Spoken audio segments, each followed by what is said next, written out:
This episode is brought to you by Naked Fig Soap. Shop over a dozen handcrafted artisan soaps locally sourced and made in Arizona using the finest non-toxic intentional ingredients. Naked Fig Soap also offers facial care products along with accessories like soap dishes, soap saver bags, and more. Visit their website at nakedfigsoap.com and use code DRUMMINGUP, all one word, for 20% off online orders. And that is the best place to find her now. Yes. She doesn't really have a storefront so much as she has As of right now. Yeah, as of right now, Yes. she has her products in certain locations, Yes. which again is the best place to find her is at her nakedfigsoap.com website. Yes. Or her socials. Instagram is a great spot to find her. Ask her any questions where she's going to be at like a farmer's market. Yes. You can find all that out. Or But coming up, she's Yeah. moving to bigger and better opportunities. Yes, absolutely. And we're very happy to hear that because, Yes. we just want to She's make one sure of our she's doing favorite, okay. favorite companies. Oh, yeah. Whenever we're getting low, we always place our order. Yes. And again, use that code drumming up, Yes. all one word, to get that 20% off discount. For sure. nakedfigsoap.com. It'll be in the show notes. We'll have her website. And then the best thing to do is from the website, go find her socials, follow her. That helps her. And by you doing that, it helps us because we know you're listening and we know you're buying her great products. She also offers tattoo care and everything too. Yes, so she does. just a ton of stuff that she does. It's all locally made and everything. So what was that website again? That is nakedfigsoap.com. Using code drumming Drumming up, Up. all one word, for 20% off at checkout. Hi there, this is Julian of Gorad, and you are listening to Drumming Up Conversation. Hell yeah. Drumming up conversation. Drumming up, yeah. Drumming up, yeah. Drumming up, yeah. Conversation.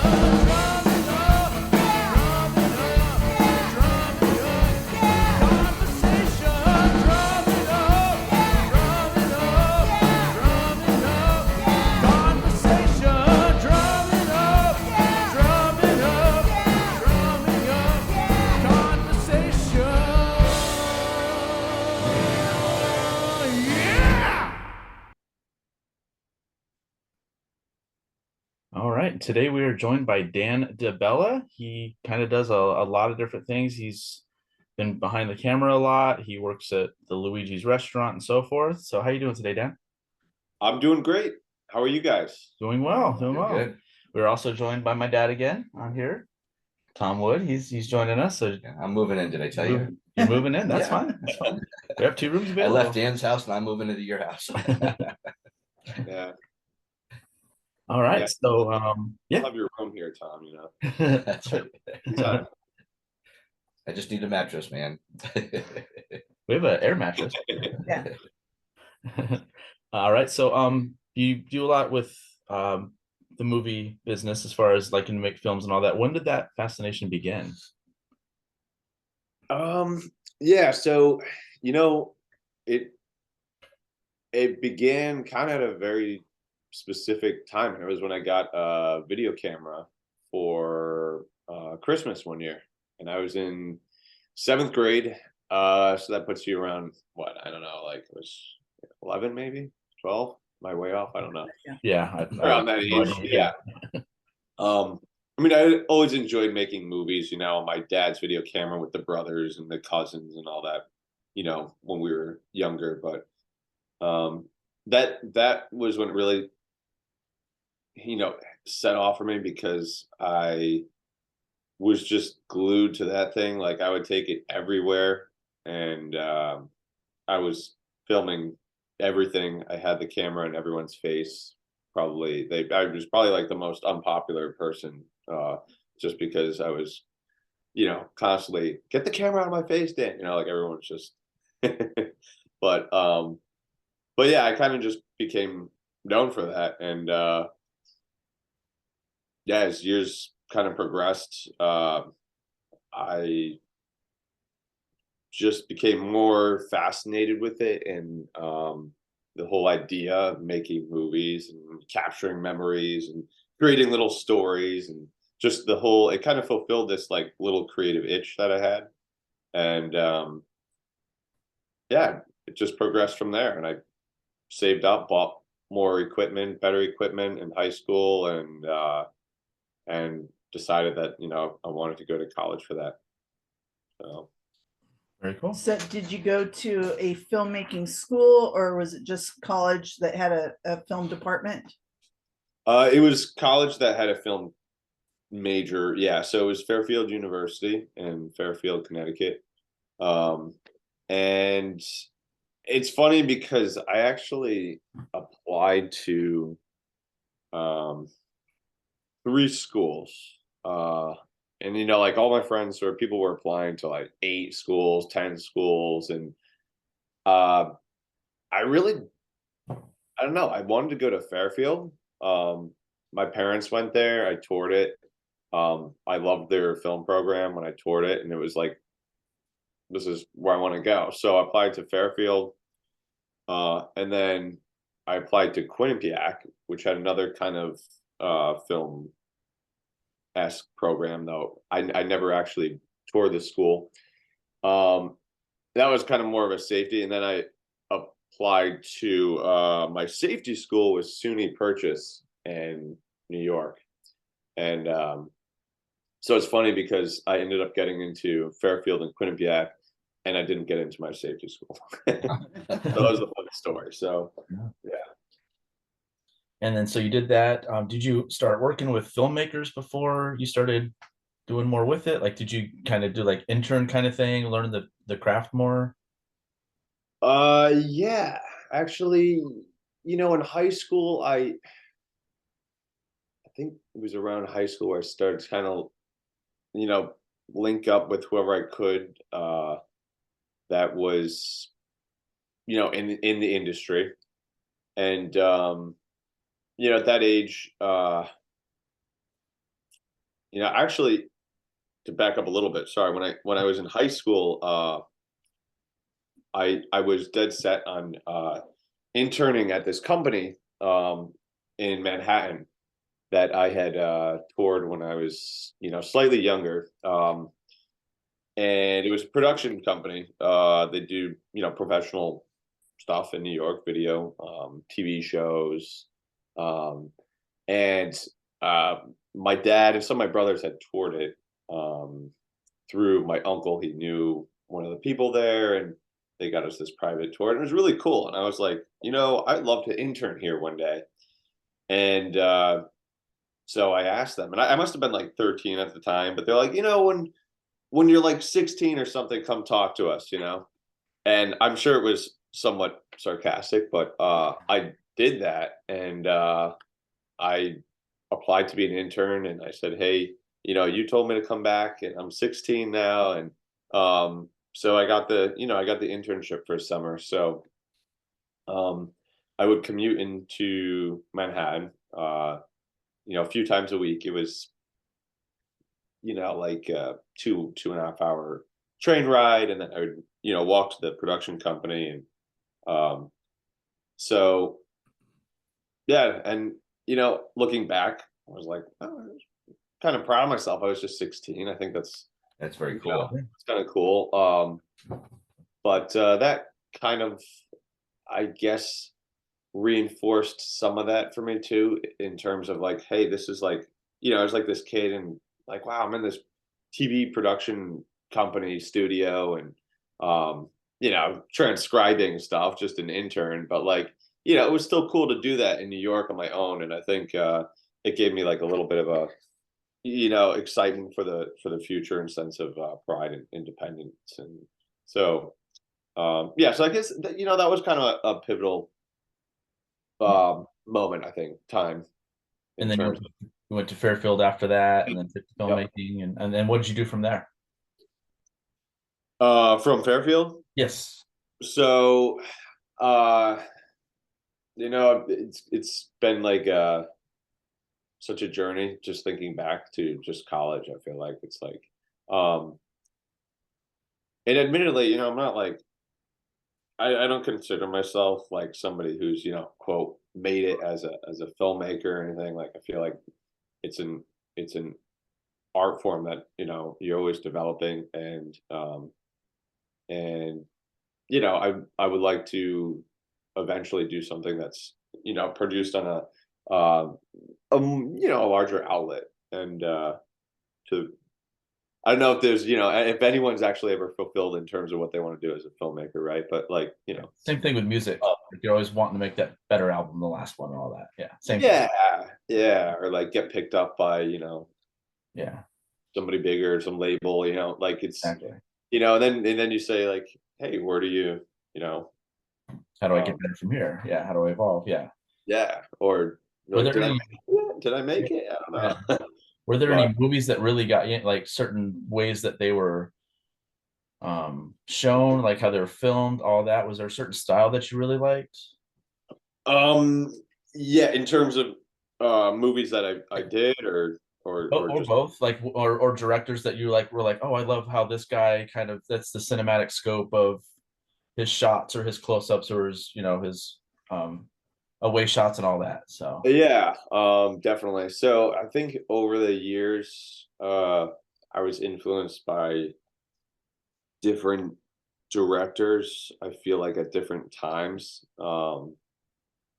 which maybe has something to do with the evolving art form of, well, any art, I guess, but film, um, and kind of finding my own style, which I still don't think I've exactly found my own kind of narrative creative style, but like sometimes people will watch a short film of mine or something, or a promotional piece, and they're like, oh, that's so your style. I'm like, really? Like, what is that style? But yeah, some of my directors, over the years, I remember when No Country for Old Men came out, and I was like in early high school, and what year it was, but 20.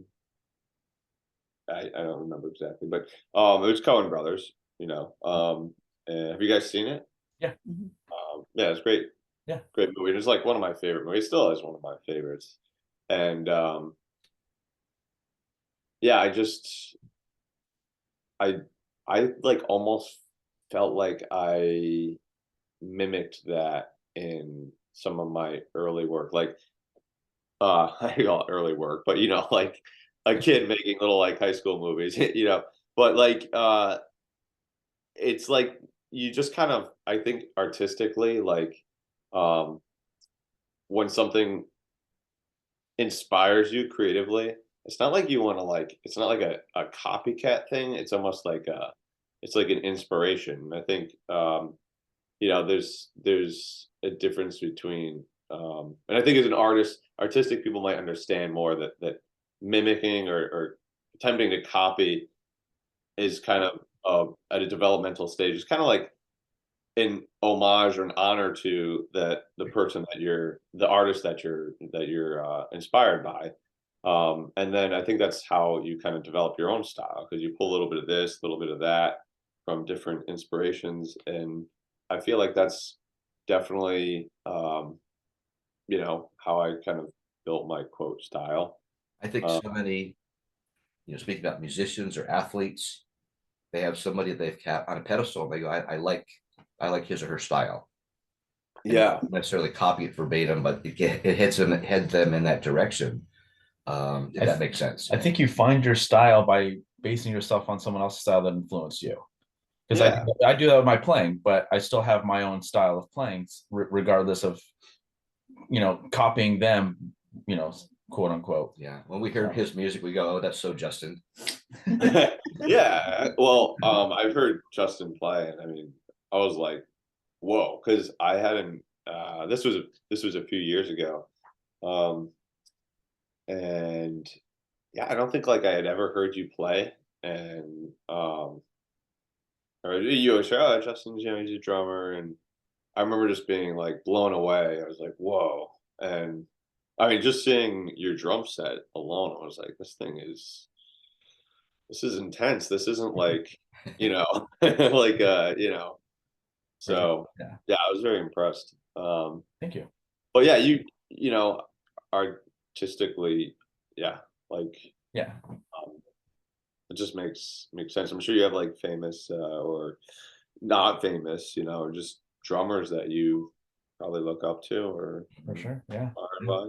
Not Yeah. that I would know any of them, but You might, but we can get to that in a little bit. okay. But yeah, but I was just saying that I'm the same way. Like I early on I would copy styles of guys that I liked watching and listening to, and then as the years went on, by doing that, I developed kind of my own style of doing things, probably like you did with directing and filmmaking and all that as well. So Mhm. Yeah, I I don't know whether which other way is when there's an existing art form, unless you're inventing a new art form. yeah. Yeah. So So beside was it Ethan Cohen? he's yeah, Yeah. Joel and Johnny, yeah. the Cohen brothers, they Coen Brothers. typically Yeah. Who else has been your uh, influence?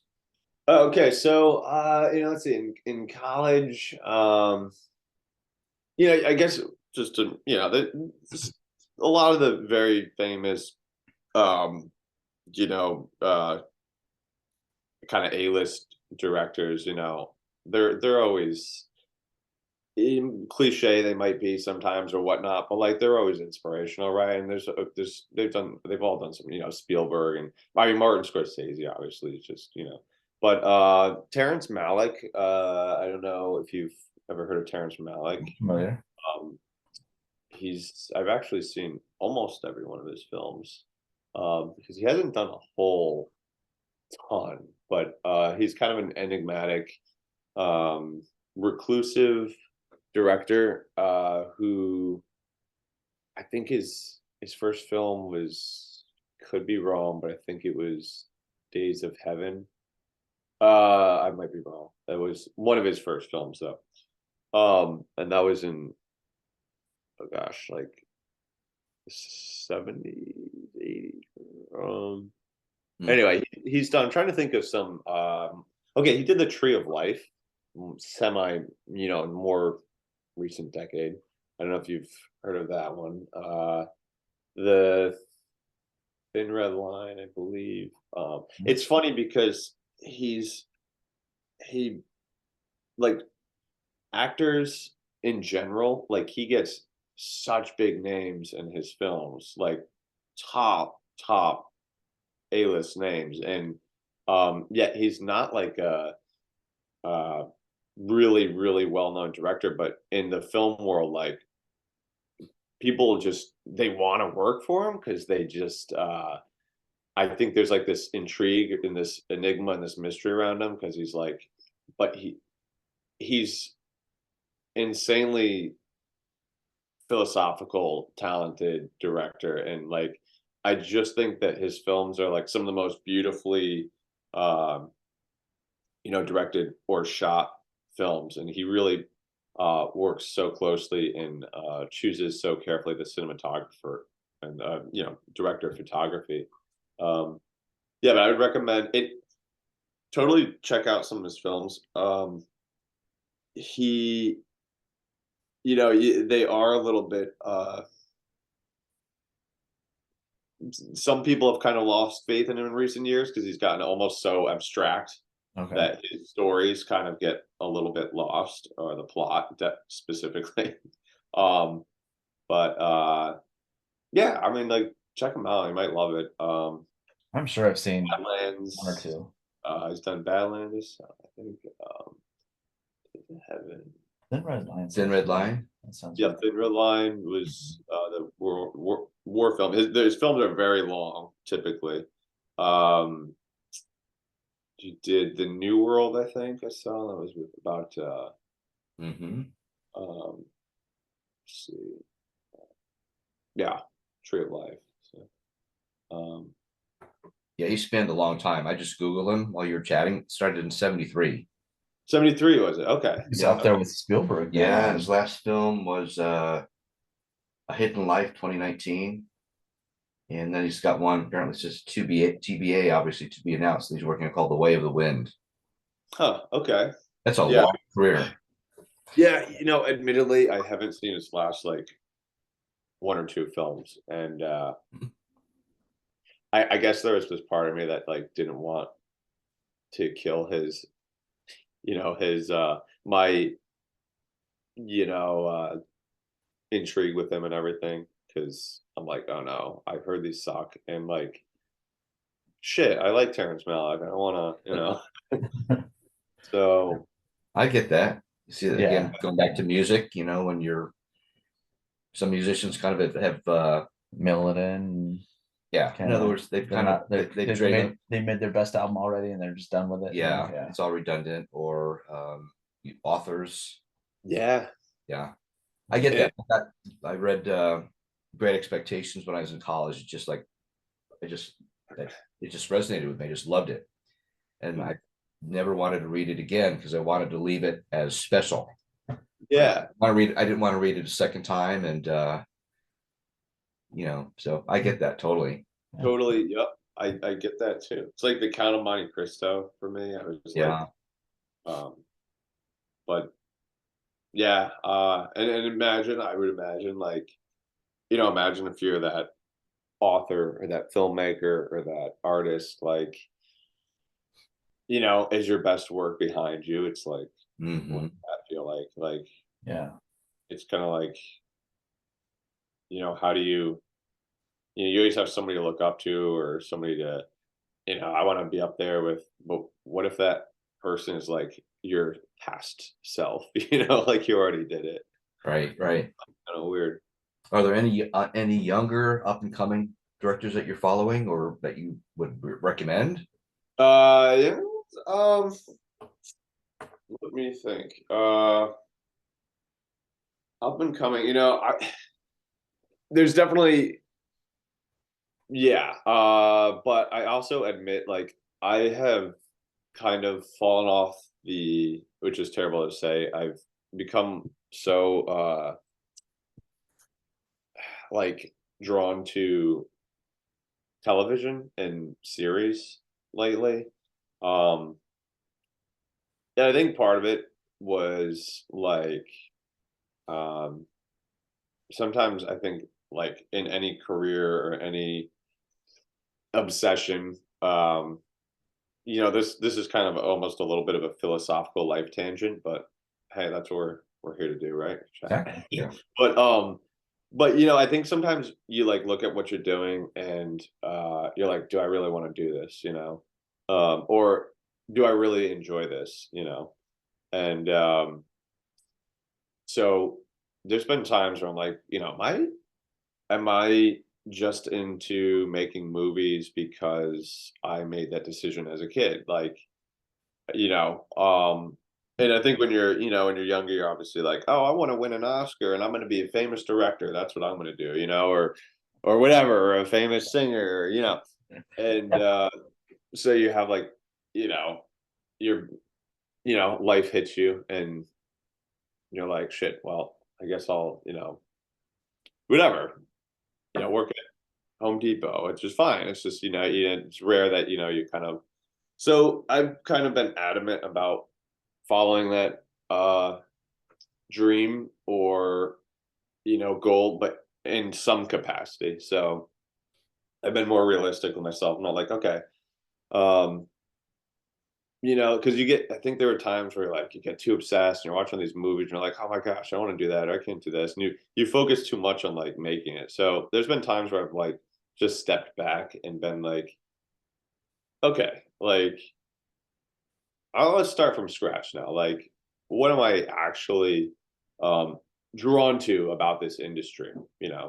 Is it making people laugh? Is it like itching that creative or scratching the creative itch?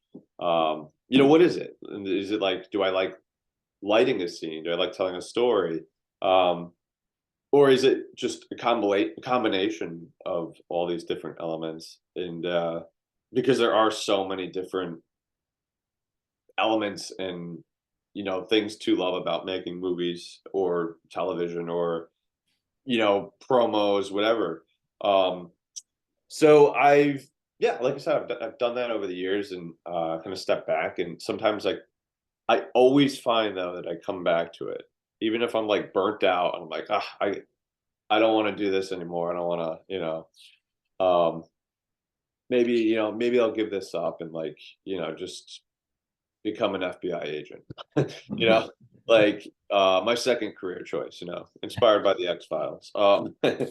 But and then I'm like, why? Wait, why do I always come back to it? Like, I always have this urge to like just do it, and to me, like that says that it is sort of what I'm meant to do, and or what I'm, that's what I'm drawn to, what I like to do, and I feel like I'm not fulfilled unless I'm creating something. And film is my outlet, and I say film, but video, whatever. And it can be in all different manners. It could be through narrative short films, or through just doing like a really cinematic kind of promo for somebody.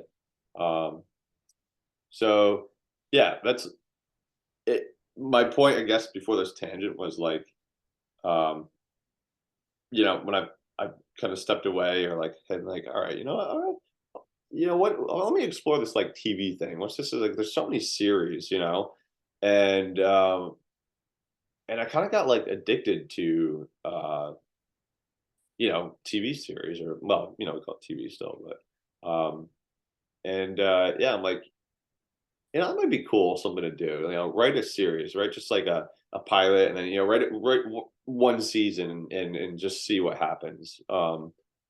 So yeah, you What gonna about watch that? the shows? Well, the first thing I want to mention, of course, is TV today is not what TV was No, back. TV is the movies of today. Yeah, From and that. it's Yeah, pretty amazing. totally. I mean, just from the quality of all around quality, right? From the uh, I mean, they're basically mini movies now as far as the quality goes. Or even Which I- or even like extended movies, even, because it's Yeah. 10 episodes at half an hour Sure. each, and it's taking you on this journey. Like for instance, like we're big fans of like Cobra Kai and Mandalorian and stuff like that. It's like those are just as good as the Star Wars movies and like Karate Kid and all that. It's just, Yeah, Not to totally. mention how many channels are available Yeah. now, Yeah, where so that much was not content, available yeah. before. it's almost like you can't keep up. Yeah. I mean, I keep hearing all the time about other Oh, you gotta watch Netflix this, series yeah. or Apple or Amazon. It's pretty amazing. So, Oh my gosh. and then when you've got a series, you can really develop those characters. Mhm. And I can see that. Yeah, you we know. got 20 minutes to develop these characters for this hour and a half movie. So let's do that. Like, yeah, that's Yeah. not a lot of time. It's really not. Yeah. So, and I would imagine the entry into that's probably, the pathway is probably easier, I'm guessing, than maybe making a Depending film. on what you're doing. Like Mandalorian's probably just as tough as getting into Well, a that would movie. be, yeah. But as Yeah. like other other shows that are more like in a city, and you can go out on the streets and do this and that, it's not a big set, you could probably get it a little easier. It depends on what the work is. I would Yeah. assume. No, yeah, it would totally depend, but yeah, I mean that, like you said, they are, the modern day of extended movies. Yeah, it's modern day cinema essentially. So, Yeah, yeah, it can be, I think it's actually more challenging if you're a writer director, uh, or something to that extent, because um, these networks typically will um, pull from people that I already know are established, or like they'll reach out to certain directors and be like, hey, we need content, or writers.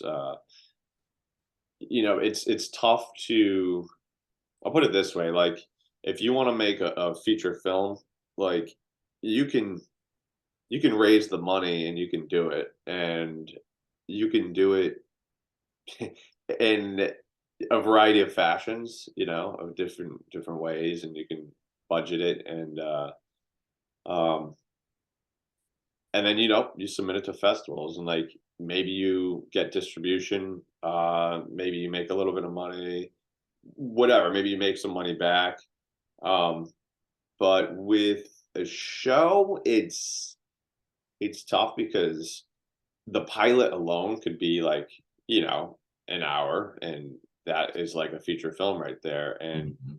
you're not just selling them on that, you're selling them on the rest of the show, or something that hasn't been done yet, if you've just done a pilot. um but I don't think that that's the that's not really like the way they go about it now. I feel like it's more commissioned shows and like are written and then they do a full season. You know, they get the money. It's these huge platforms like Netflix or like holy shit, Amazon Prime, like, you know, and with billions of dollars, and they're like, all right, here, try this season out. Maybe it works. But it's rare that like you can just approach them with an idea and get it. So honestly, I don't even know how you would get a series done.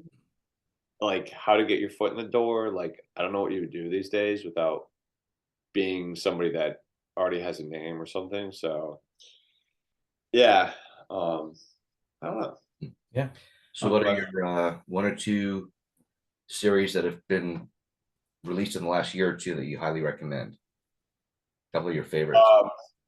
Well, I don't know about you, but it's like sometimes I'll be like, what did I watch this year that was good? And then I'll like go through and like I watched this. Okay, and then this, and then like suddenly I can't remember, and then I'm like, oh, but this was a great one. I missed that. Right. But so I really recently, I mean, I would say Severance has been one that really stood out. Yeah, And great one. yeah, yeah, you Well, yeah, it was very the first few episodes. I forget how many episodes there were, but it's like they really stepped on the gas pedal of the last three. It just really escalated. It was great. It was very intriguing at the first few episodes. Then it got pretty intense. yeah.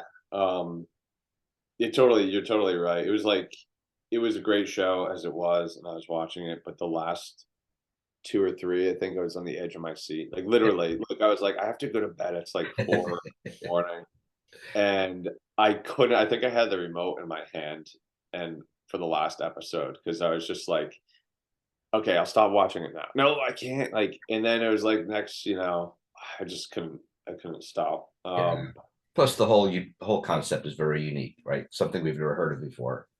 Yeah, yeah, which is like to me, that's so cool to be able to kind of invent a concept and make it you know, feel real enough and believable enough where we're invested in it, you That's know. right. Like, That's I true. felt so invested in it, and I was like, Yeah. um, just a great. It was so good. So that then I watched Ted Lasso, of course, because I was so behind on the Ted Lasso train. I hadn't watched it, and finally got to that. No, just a good feel good show. It's a feel good show. Yeah. Yeah, really well done. You know, well acted. I watched The Bear recently with I'm totally forgetting his name, but he plays Lip or Philip in Shameless. Oh, okay. Yep.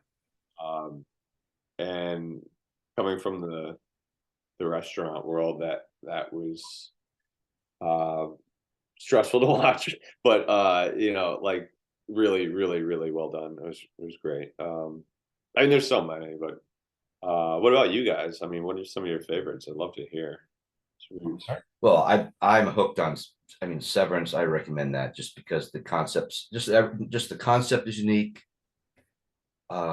Where it takes place for the most part in the workspace, such Yeah. a unique setting, right, with the white hallways and the green room and all that, and then the character development.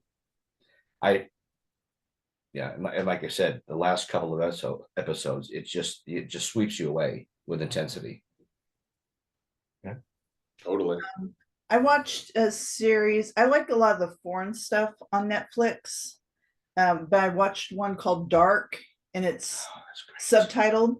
And I'm not a big sci-fi person, but it was just beautifully written, and just going back and forth through the different dimensions. That was pretty cool. That was one of my like, and yeah, I saw that first season at like a year after it came out, and I was like, holy shit, this show is amazing. I've been trying to get Justin to check it out. Yeah, yeah. One of those ones that, like you say, at least for me, I watch so many, and it's like they're in this gigantic pot, right? And then someone puts a spoon in and pulls this one out, you know, and go, oh yeah, I forgot about that show, Dark.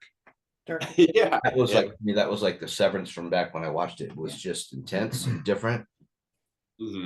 Yeah, I had a friend I recommended to him a couple years ago, and he still says like he's like that show changed me in terms of like just the I don't know, is that impact that good where it's just like um I guess changed him in terms of he's a film kind of friend, so but it was good one, Andy. That was And Broadchurch. oh my That was so just the scenery was so beautiful. what the did we talk about this ever? This is so weird because I was literally going to say another one is Broadchurch, and nobody ever has seen Broadchurch. I So know that one. Was that good? It's a crime drama. I think Dan, you recommended that to us, or to me, and Joanne and I started watching it. We got, not to give it away, but what happens immediately in the very first episode, what's transpiring. It's like, I want to watch this. This is depressing. You said just get through the first episode because the first episode builds obviously for the whole story, but it's not sad or melancholy in any way. It's a very intense show, yeah, and that was a really well done series. hmm yeah. That first episode was definitely like I've recommended like it's a little heavy. Yeah, you're right. I remember Heavy that. is a good word. Yeah. Just get through that first episode. The rest of it's not. And yeah, that's so funny, Annie, that you mentioned that. I mean, that was like I would say you pretty much just brought like covered my those are definitely like my top two. I'm sorry, top maybe 5 to 10 series, Dark and Broadchurch. So there's sort of a genre there, right? It's suspense and I mean they've got similar other suspense. They're not certainly not Ted Lasso. How would you categorize those? Really? What are the main themes that you would say those shows are all about? That's a great question. I mean, you put like Severance, Dark, Broadchurch. There definitely is a underlying hook, mystery element that Yeah. you're watching because you want to figure out, who murdered who. I mean, Dark, there's like a million things you're trying to figure out. You're just trying to figure out what the hell is going on. But like, and Severance, yeah, I mean, same. You're like, it's kind of like the what is going on here, I guess, sort of thing. But it's presented in a way where you're invested with the characters enough to care. And I think all those shows have excellent characters. Yes. Broadchurch, you like just immediately fall in love with the Miller and what's his name? The female detective. Yeah, she was it's Milla, and then I forget his name, but like the dynamic between them. And I think there's like this fun kind of journey of like joining these characters that you've fallen in love with to get to the bottom of what the hell is going on in each of these respective series, and it's like fun like I say, it's like, and that's the thing about like series. It's like, you can kind of like wind down. You're like, I'm going to go hang out with my friends, Ted Lasso, like you get to just kind of sit in the couch and look forward to joining them at the end of the day. And like, being on the ride with them, what are they going to discover, and yeah, it's interesting. Like, it's almost like technically I feel like a series is just like an endless movie where Yeah. you're just like, all right, where are we heading next? Yeah. And Joe, what's yours? Excuse me, mine. Yep, I know what you're gonna say, but What? you're gonna say Mandalorian Yeah, that's one of them. The Lord of the Rings was really fun. That series, and The recent one, Rings of Power. Yeah, yeah, that was good. Cobra Kai. I like more. Willow. I like Willow. the Willow was good. We watched the first 2 episodes of that. That was a lot of fun. Is that a series? Yeah, Oh, really? Yeah, Wow. just came out on Disney. Yeah, Wow. it was really fun. But Have you seen that movie, Dan Willow? I saw the movie way back in the Who day. directed it? It's George Lucas. Ron Howard. Ron directed it. Howard. The Yeah. original one? Yeah. George Lucas wrote it and Ron Howard Okay. directed it. Yeah. Yeah, First movies, I think. Mm. So it's a yeah. great little film. Yeah. Yeah, it was fun. It was the series is really good. And I'm like, we're gonna go back and watch the movie again too. But yeah, it was Really, really good. I'll check that out. Did Yeah. you guys watch? You guys watched? Oh gosh, so it's the latest Star Wars Andor on. We started it. That was one of the Star Wars I couldn't get into too much. Was the Rogue One, which is kind of based on. I Yeah. love the last 10 minutes when Vader just going crazy. Right. That was probably the coolest portrayal of Vader up to that point. Yep. But we started watching Andor. Just other stuff came out. Everything else started What watching. was the other spinoff of Mandalorian? Oh, well, there's Obi-Wan Kenobi that That came one, out. That was that fun was really too. good. But Boba Fett. Boba Yeah. Fett was a lot. Anything Star Wars, I'm gonna watch. I've seen them all. Yeah, Yep. yeah. Who was it you that brought your friend out who had never seen Star Wars that time? Was that trip when I played the drums and all that? Yes, he was a drum because he was kind of into drum too. Yeah, he probably Thinking back, I think he's sadly there's quite a few people in their 20s now that have never seen Star Wars. I'm gonna ask, did you ever get him to watch any of them? Because I know we'd set that goal. Yeah, and I like. I don't think he ever did. All right. Yeah, I still see him every once in a while. I haven't actually talked to him in quite some time. Nice kid. Remained anonymous, but he did get into a little trouble with the law at one point. So Oh, kind of felt. But we're not going to bear anyone here, but I just Yeah, curious if he ever did watch it because he We don't know who we're promised me he would. So he said, Yeah. he would. So. if we're thinking the same person, I would like to think that he did. Okay. All right. Cool. Fair enough. Don't know. So let's just assume the best. And Yeah, for sure. We'll give him the benefit of the doubt for sure. So do you write scripts as well? I do, but they're typically just for myself because they get pushed. No, I do, but it's I've nothing that I've written.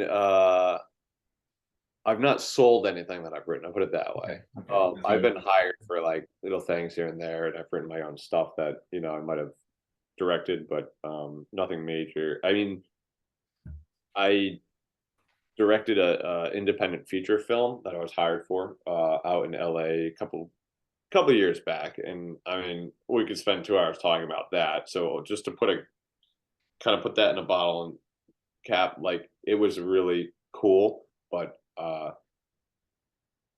it was a cool experience. Okay. We'll leave it at that. But it was, I learned a lot. Yeah. I learned a lot, and Which one did you win the Seahorse Award for? That was 20 Feet Close. Okay. And what's the Seahorse Award for our viewers? It was just a film festival. It was one of their award brackets. I don't remember exactly, but we won the Seahorse Award, and it was kind of a nice little honor at the time. I think it was kind of the equivalent of like a silver medal. Okay. Was it a silver Seahorse? I don't remember, but it's really cool. Yeah, it was cool. It's nice to be recognized. And I regret that like a lot of the short films that a few of the short films that I'm more proud of I did back in my like late college days where we had access to this equipment and we kind of go off and do our own thing. They weren't like for a class per se, but we were broke like college kids who just like I put all my money that I had, like my savings towards, my films and like, like what major like do you have to come up with like $3 to $5 grand at the time for your own project? It's tough. But so I didn't have any money left over to really submit these films to festivals. So I was kind of limited on how many I submitted them to, but still got into a few out of the few that we submitted. So say the majority that we submitted to we got into, which is nice, but nothing major. Like we didn't get into Sundance or anything or Slam Dance or. Have you ever seen Justin and Megan's movie? And was it an inspiration? Was that the I did see a movie once that Joanna showed us that Justin and Megan were in it very, very long time ago. You Were we guys were superheroes in it? babies. No, I don't think I've seen this. Oh, mom needs to put that on DVD or something. So we electrocute Jeff. I'm very proud of my cinematography on it. Really? We would get the camera, I'd record, we'd paint him up a little bit, and then we'd stop it. We'd go and do more. We put his hair up and we put more makeup on him and shoot it again. And it actually came out really cool where he looks like he's actually getting electrocuted. Oh, that's awesome. No, I haven't seen that. All right. Well, you get on her about it. I've been on her for years about I'll ask her. She'll, yeah. And you guys did this like last week? No. yeah. It was awesome. It was all on my phone. No. Yeah. How old would you say I was? Do you remember it? It was probably 10. So Yeah. we just stole the camera and just were bored. And even she's like, that's actually really good. It was actually really good. That's cool. I love it. Yeah, you guys got it. I'll ask Joanna. Yeah, you ask her straight up, like, hey, I want to see that. So, because I don't know if I could watch it now. I'm not sure. It's I don't fun. know. I don't know. It's just fun. It's It fun. is fun. I just don't. Yeah. Everyone else, Megan and Jeff, I'm good with. I don't know about watching me though. Like, oh, I did that wrong. I did this wrong. Yeah. I have a question for Justin, Andy, and Tom, of course, too, about cooking. I know you guys you like to cook. Mhm. I heard through the grapevine.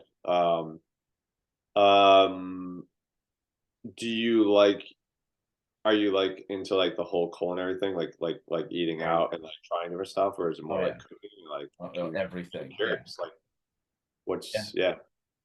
We had a very lovely dinner the other night. I came home and Justin made pasta with some meat sauce, and we had a salad, and we had some bread, we had some wine. I'm like, are you breaking some bad news to me? What's going on? all the comfort.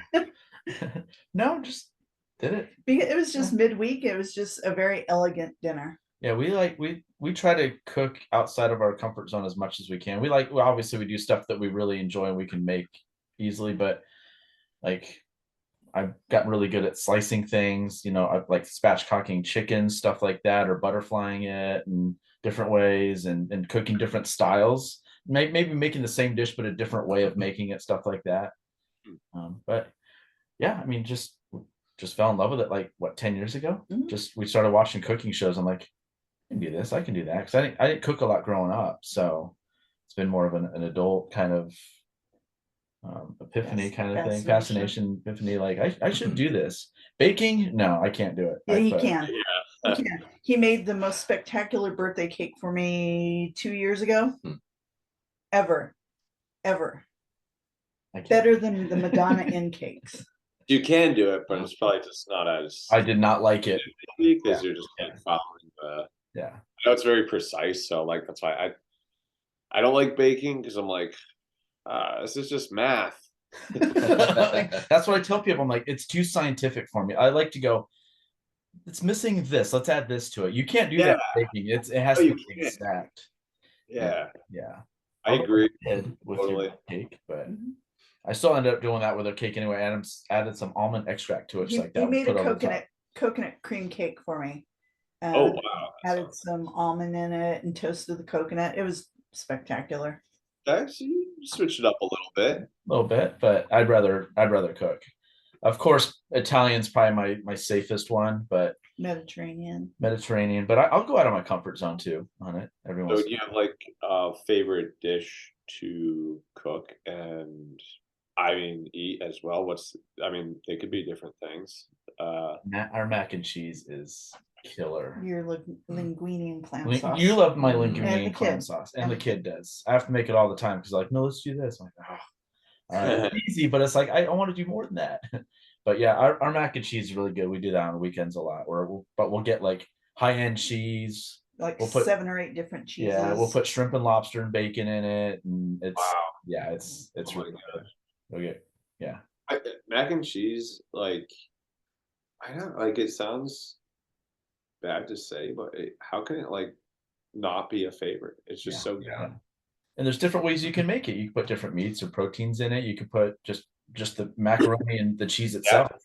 Still good. Yeah. That's it's limitless, really. It is, yeah. You could put tomato sauce in it if you wanted. You could do all kinds of stuff to it, you know. Vegetables. Yeah, vegetable, whatever.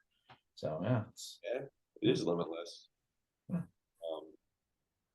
So what about Tom? Andy, you guys have a favorite dish? I know Tom hates pasta. Won't eat pasta. especially with cottage cheese on Well, when you said cooking, nah, I don't like cooking. I like eating. it.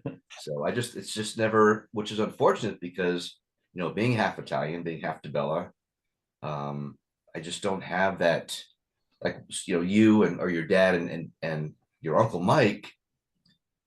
It's like, I always feel bad when I come over and you guys cook for me. But I discovered that you guys like to cook. It's just, you know what I'm saying? It's not just, it's what you do. And Justin's good at it. My daughter Megan's good at it. I just don't have that propensity to want to race toward cooking something. All right, we'll do a class one day at your Okay. house. Yeah, we'll cook something. We'll make you do it, but we'll walk you Okay, through it. How about sure. that? Well, listen, now I'm kind of tempted to maybe find a recipe on Google, Google like mac and cheese and come up with. No. We'll do our own. Okay. Yeah. All right. Yeah, don't do that. That's no fun. That's okay, Tom. Don't try it. Just Don't try. Save the world. Yeah. Spare the world. we like you as an eater, as a Yeah. Yeah, we need people to eat the food. So you need That's people to enjoy it to get we need people to watch the movies and listen to the music. So and read the book. So yeah, I mean, we need those people. If everyone was making it, no one would listen to it. So the dish that your dad stole from your grandfather, and now is called what? Chicken Leonardo. Yeah, it was a play. I think it's time to steal that, Dan, and make that your own. Yeah, I was listening to the podcast you guys did with him, and I was pretty candid about his theft there, but I think again, we call it inspiration, right? Inspiration. Yeah, flattery, right? Yeah, flattery. Yeah. For the listeners, yes, it's a family restaurant, but Dan, you made a great movie. People like we showed it to people have no idea who you are, let alone what Luigi's is. They just died laughing. I just feel like there was a base there for either probably a TV series, but you've got such great and wonderful staff, and it's very, you guys just, I'll loosely say, push the limits on a lot of things that are not, you know what I'm saying with that. But it's just such a great environment. It's a fun environment. It is. Yeah, it's like a family with a little bit of a revolving door of who comes and goes over the years, but like Sure. all like there's a lot of constants in terms of people that have been there for so long, and even people that have worked there and don't anymore, like a lot of them are customers now, or they'll come in and maybe we haven't seen them for years. It's like, hey, but yeah, it's a kind of a dynamic staff overall because you have this diversity in specifically like age. Okay, so you have like somebody in their 70s, and then you have kids who are like literally starting off at 16, and Jobs. then everything in between, and you like throw them all into this crazy restaurant environment, and what happens is the magic of what makes it so fun. It's like, yeah, so yeah, it's there's a lot of camaraderie, and it's Well, so. I mean, it's a lot of, everyone works really, really, really hard. but plays really hard too. Is what as far as just joking and having fun, and You have to. yeah, it's yeah, and we talked about with your dad kind of the rite of passage, like how many literally hundreds, maybe even 1,000 people through the years, 65 years of being open, have now. When I was in town, I just mentioned this to your dad. I had my car fixed at Adelman's, right? Well, those two brothers were back when they were washing dishes back in high school, and now they're in their 70s. Yeah, yeah, and Chuck, I know, is still a customer, comes in pretty often to the restaurant. Yeah.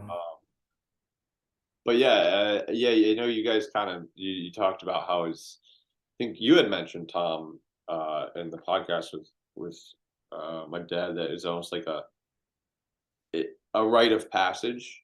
Mm-hmm. You work at Luigi's, which I thought was an interesting way of putting it, because like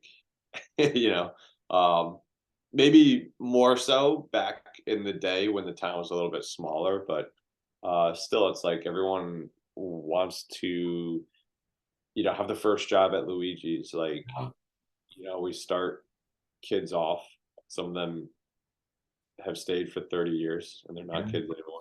Well, it's a rite of corruption too, right? I mean, these poor innocent high school kids come in, and especially with the ones that you're mentoring, I mean, they're corrupted within like 30 days of working there. Yeah. No, I mean, like, totally. Like, basically, this is not this is an MA rating. Right? Yeah. Yeah, we basically fucked their head up. No. 2 days in, you're like, you guys are fucks. Yeah, exactly. Your life will never be the same again. Yeah, pretty much. But they aren't. But honestly, joking aside, they aren't. But it's in a good way. Like, Right. we see kids coming in that are shy, or maybe a little cocky, and working in the high stress restaurant environment where you're being corrected, but not in like a screaming kind of manager way, like, what the fuck are you doing, like, we're kind of like, hey, listen, smile, go to this table, like, smile, say, hey, how are you guys today, and we're kind of like, we push the staff, these kids to be the best they can be, in a kind of a team building kind of approach, or more, less critical, So it's not like waiting. actually, He's like, actually, kind of. I actually heard that's pretty accurate on a lot of that it. poor kid. Yeah. Poor new Yeah. kid just sat there like, what did I get into? Yeah, literally, which is a hysterical movie. Everyone who works in a restaurant should see waiting. Yeah, we had a waitress there who, I think it was Naomi in Waiting, right? Yeah. Like, she was Her and her foreigners, yeah. yeah, like, she just, like, she would go to a table, and I would tell her this too, and she was just like, she's like, hey, she was very outgoing. Like, hi, how are you tonight? How are you folks? Oh, kids, you look great. You want dessert, sweetie? Oh, it's so sweet. So Oh, hot fudge sundae and then- does sound good. yeah. Ooh, that does sound good. Yeah. And she'd turn around, go in the kitchen, and be like, who the fuck orders this at this time of day? Like, literally, just scream like a bear, like throwing stuff around. And it was like, Have you ever seen that movie? You gotta watch It's that it. accurate, dead on. hysterical, because like, it was so spot on to that. Yeah. Like, I've known a was lot of like people that yeah, I've known a lot of people that worked in that industry, and like, no, like, Waiting is like the movie you should watch before you get into the restaurant business. Like, it is how it goes. As soon as you turn that corner in the kitchen, it is expletive central. Like, Yep. Maybe Yep. catch a couple words that aren't, but everything else is F this, F that. Yeah. Speaking of waiting, we listened to a Justin Long podcast, and he talked about growing up and going to Luigi's as a kid and eating. Really? I know he's from Fairfield County, and his dad actually was a professor at Fairfield where I went to school. I never had him, but That's why that sounded familiar because he's talked to. Okay, yeah. Okay. yeah. He was talking to Stanley Tucci, and they were talking about Italian food, and he's like, "Oh yeah, as a kid, we used to go to Luigi's all the time." Hmm. We're like, You know, "What?" maybe, and he very well could have, but at the time, you know, he was nobody. So I mean, we've had definitely, you know, quite a few celebrities come in over the years. I'm sure my dad can, you know, mention that, but yeah, yeah, restaurant. I mean, you could talk about like restaurant dynamics for days, and it's just fun. Like every restaurant's different. But there's always that underlying theme of like chaos, vulgarity, uh, borderline sexual harassment. But but you know, Borderline. like I don't want to say it, you know, but like What decade borderline? 70s, 80s? you know, back in the day, it was like actually probably sexual harassment, but like now, The women will bring it as much as the guys, though. no, that's what I I'm bet saying. that's the problem. Like It that's the is- thing. They're as bad as, if not worse.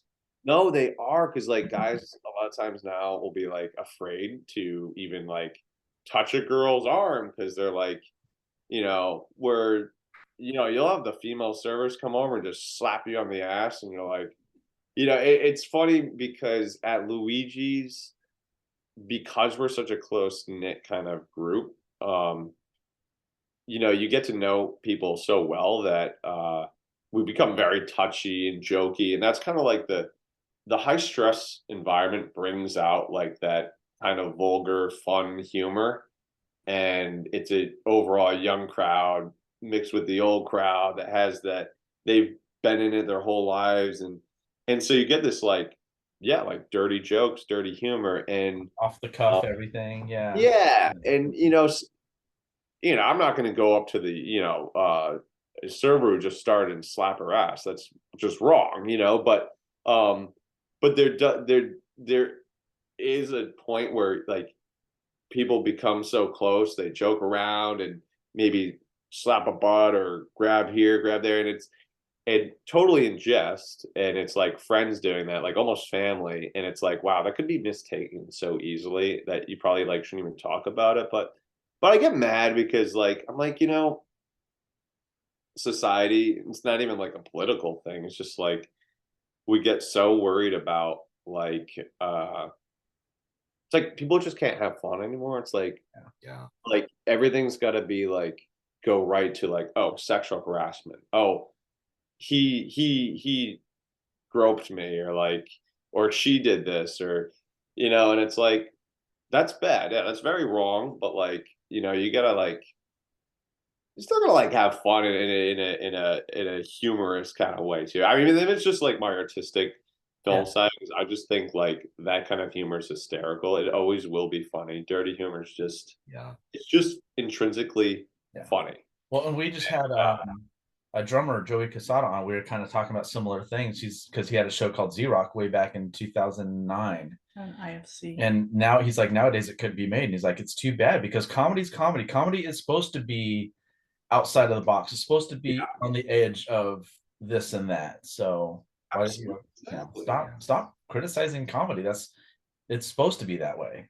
It's supposed to push the limit. It's supposed to make you feel uncomfortable even, and that's how you that's I feel like the what comedy brings to society is it kind of like pushes the limits a little bit, but in that comedic way where you look at somebody that you might not agree with and you laugh and you're like, he's right, you know, he said he called you out for you know being super liberal or super conservative or whatever, and then you know it's kind of like we're all wrong, we're all friends, Yeah. let's just laugh about it. We're You all know? getting roasted. No one's being picked up. Yeah, yeah, Yeah. and yeah, I just think that you know comedy's like I agree, comedy's comedy, and it's just unfortunate that you have to know know about people it. have to always assume the worst, Yeah. especially when it comes to like sexual humor and jokes, because it's funny and you know they're not always meant to actually you know offend or something. So, Sure. but yeah, you take that in any element or aspect of humor, and it's like But I would contend to like the people that you joke around with reciprocate. I don't want to use Yeah. consensual, They give maybe it, the term. In other or words, they give it back as Okay, much as they. yeah. yeah, in Yeah. other words, you're not they're not offended and you kind of know your limits. It's not like you're going out there and really Yeah. pushing the limit with all of Right. your employees. Right. A lot of that takes place over time, but It's not an initiation thing. It's just Yeah. a way of the business. Not like, oh, Exactly. you've been here Yeah. 2 days, so this is how it goes here. No, you build that relationship first, and then Exactly. It's- Right. It's really just between friends. Hey, it's like, you know, you go over and you slap your friend's butt, your male friend or something, you know, that's what it's watch a like. football game. Yeah. And you know, and like at the restaurant, you know, it's the same thing, but you're right, Tom. It's like it's it's not between, it's not like Lenny's going around slapping butts, the boss or something. It's the staff amongst themselves too. That, and you see it, the girls will initiate it. It's funny, and it's like, you know, it creates kind of a almost a closer vibe. It's like you could do a study on this. It's weird because it's like you have to tread carefully, like talking about it, but it's like it's not like there's no sexual harassment. It's just sexual humor among friends, and it kind of creates this kind of like this interesting vibe. And There's it's not a- always sexual. I mean, it's just There's a- humor, like dirty humor, bathroom humor, There's you a new name it. film. Yeah, there's a new film. Yeah, exactly. And it's Documentary, like just a day in the life of yeah, and it's just film material. And like at the end of the day, like I just like, God, this be great to do a series on and kind of explore this stuff. But yeah, unfortunately, like some of it can be misconstrued, and that's why I kind of speak of it so like, you know, in a way where I'm like, you know, it sucks. It's humor's humor. Yeah, I mean, really, I don't hear jokes anymore. You know, people are afraid to laugh. Should I laugh at that? You know, it's because, like you said, comedy pushes limits. Comedy makes you think. Like you go back to All in the Family. You know, Oh, yeah, we're talking about right? push I mean, limits. talk about pushing the limits there, and you're laughing at stuff like also you're laughing at stuff that actually wasn't funny at all. You know, Yeah. racism all that Archie Bunker exhibited back in the day. So, well, like Leave It to Beaver was hilarious. And it was- There was there were some things that were said on Leave It to Beaver that would never fly today. yeah, Really? not like controversial or anything, just stuff that just people would be like, oh, that's offensive, you know, whatever. Like Yeah, nothing yeah. racist or anything. It was just more of like, oh, and it's sad that back then it was very, you know, wholesome and all that. And it's like even now that couldn't be. That's like, you know, Yeah. where's this going? How far is this going to go before it comes back to what it used to be anyway? You know, the more things change. So I think when you joke around with people when you know it's okay to, it just breaks down a wall and allows you to commune more with that other person than you could if you're so prim and proper. It allows you to dig deep and just basically have some freaking fun. Yeah. Yeah. Agree 100%. And when I'm on like a film job or something, I'm like, it's funny because coming from the restaurant world, like I just bite my tongue. Like I'm like afraid to joke because I'm afraid what's going to come out of my mouth. Like, because that's just my style. It's how I, you know, break down the barriers. And I'm kind of I've always been shy, introverted, and I find that like humor is just a good way to connect with people. I like on a show. And you're like, oh gosh, like, you know, I don't want to say the wrong thing.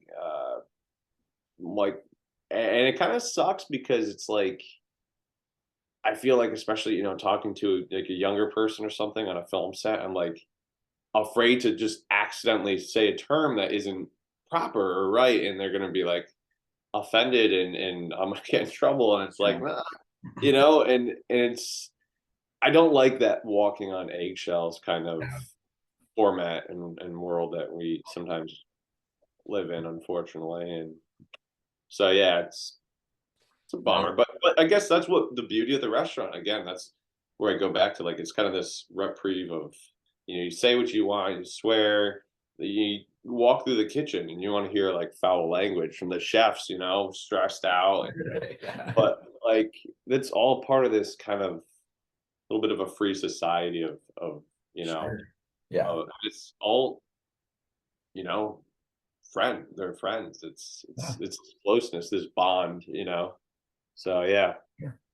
Have you Have any of your siblings shown interest in filmmaking, anything like that?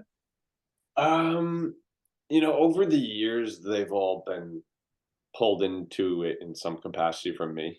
Yeah. Probably just being extras but so they've all kind of had a little bit of insight to how it's done. I wouldn't say any of them would or are currently pursuing it. But occasionally I'll get hey, I have a good idea for a script or like a Yeah. show or something. Very cool. Yeah, because They're you have very cool, 6 right? siblings, so yeah, I figured one of them would maybe show interest too, and Yeah, maybe yeah. even a different aspect of screenwriting, writing scripts or editing. Maybe if there's people like editing. I don't. I would hate it, but there's people that love that stuff. So No, absolutely.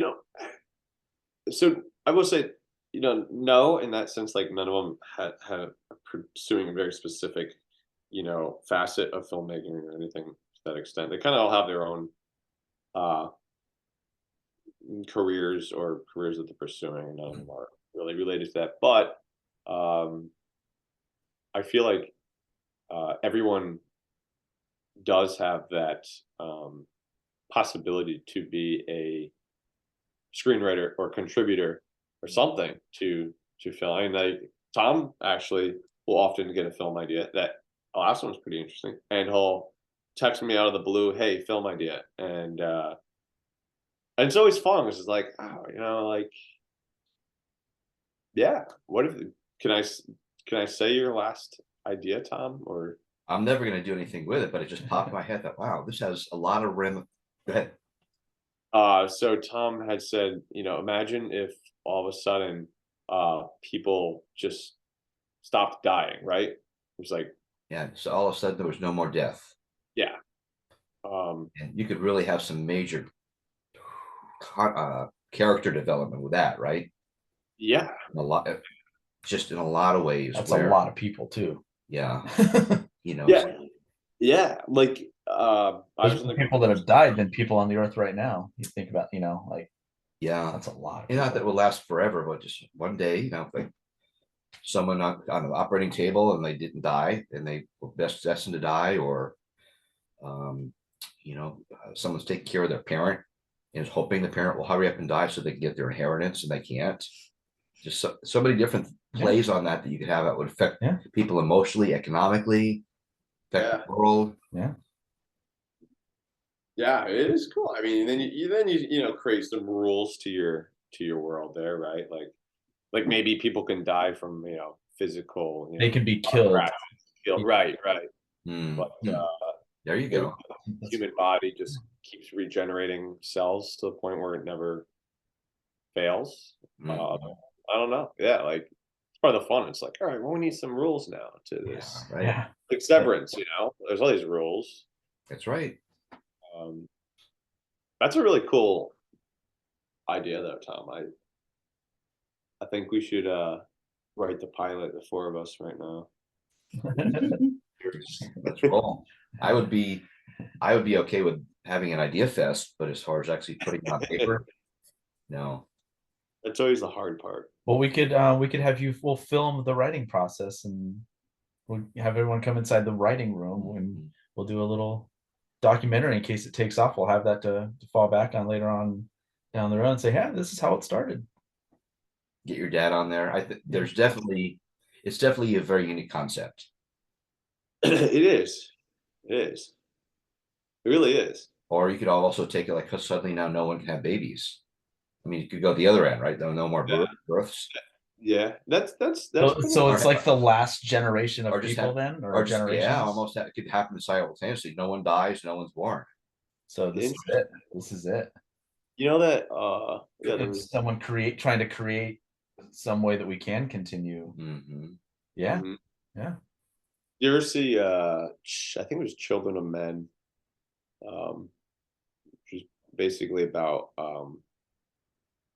the last child was born and then babies just stopped for one reason or another. That one's already been kind of done then. Yeah, nobody could give birth or We something. could do a new concept on it though. And it sent like society just plummeted into these like like a post-apocalyptic world world, basically, Yeah. which is kind of interesting. Because yeah, we like just don't know what something like that would, right? It could be like, yeah, post-apocalyptic almost Mhm. chaos that it would cause. Yeah, for sure. Are there actors you've worked with that have gone on to have big careers or? Yeah. So it's funny because like over the years, I've done, we would often we would hold auditions in New York City. We'd like put ads out and stuff, on Backstage and all these, like actor platforms, and we get like, a ton of people in. And, for student films, it's New York City. There's a ton of people trying to make it in the industry, acting, what have you, and um, you never you get people who who their talent or experience had a very wide range, but every once in a while you would find like a nugget of gold, and I would try and kind of keep a rapport with these people, and then hey, like, hey, I found like, a couple years later, like, hey, you want to just call them up, like, you want to come over for the week? We'll house you for a few days, and we'll have fun, and we'll do this film. And they're like, yeah, sure. And so